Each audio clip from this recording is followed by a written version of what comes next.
السلام عليكم ورحمة الله وبركاته داودياشana qiimaha iyo qaayaha naga mudan meel walba joogtaan waxaad ku soo dhawaataan muuqaal cusub muuqaalkan insha Allah waxaan ku baran doonaa qaabka asxaabtaada WhatsApp-ka aad u kala hormarsiin karto marka aad joogto barxadda banaanka ee chatting-ka ama goobta sheekada dabcan inta badan marka la isticmaalo WhatsApp-ka marka aad raadinayso qof gaar ah waxaad ku raadinaysaa magaciisa balse halkan waxa uu ka saacidi doonaa in si automatic qofkaas mar walba oo soo kiciso WhatsApp-ka uu noqdo qofka ugu horeeya ee aad aragto isla markaana aad la sheekaysato fadlan daawada haddii ay tahay marka ugu horeyso aad soo booqato janaalkeena Hanweyn Media waxaan ka codsanaynaa inaad janaalka subscribe inoo saarto like share iyo comment inaad inoo siiso muuqaalkan waad ku mahadsantahay daawashada muuqaalkan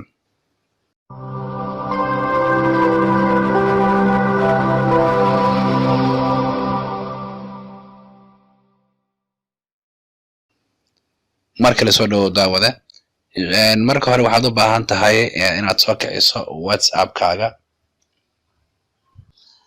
dabcan markii aad imaato goobtan oo ah barxadda chatting-ka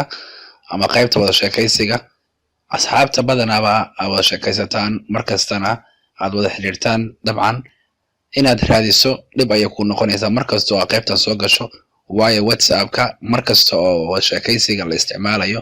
markasta ugu soo koreeyo isla markaana qaybtan number 1 ka noqdo qofka ugu dambeeyay ee ku soo qoraal haddaba si aad taas xal uga hesho isla markaana asxaabtaada markasta ay noqdaan top ama dadka ugu sareeyo qaybtan waxaad isticmaali kartaa habkan aadka u fudud marka hore qofka aad jeceshahay in markasta uu top ku noqdo ayaa dul imaanaysaa tusaale tijaabo waxaan rabaa qofkan inaan ku sameeyo muuqaalin inaan ku sameeyo tijaabo kaan dhigo qofka ugu horeeya markasta aan soo gal halkan aan la sheekaysto isaga ayaa dul istaagaysaa gacanta ayaad ku cadaadinaysaa marka uu tigadaas ku fuulo qaybtan pinka ayaad imaanaysaa calaamadan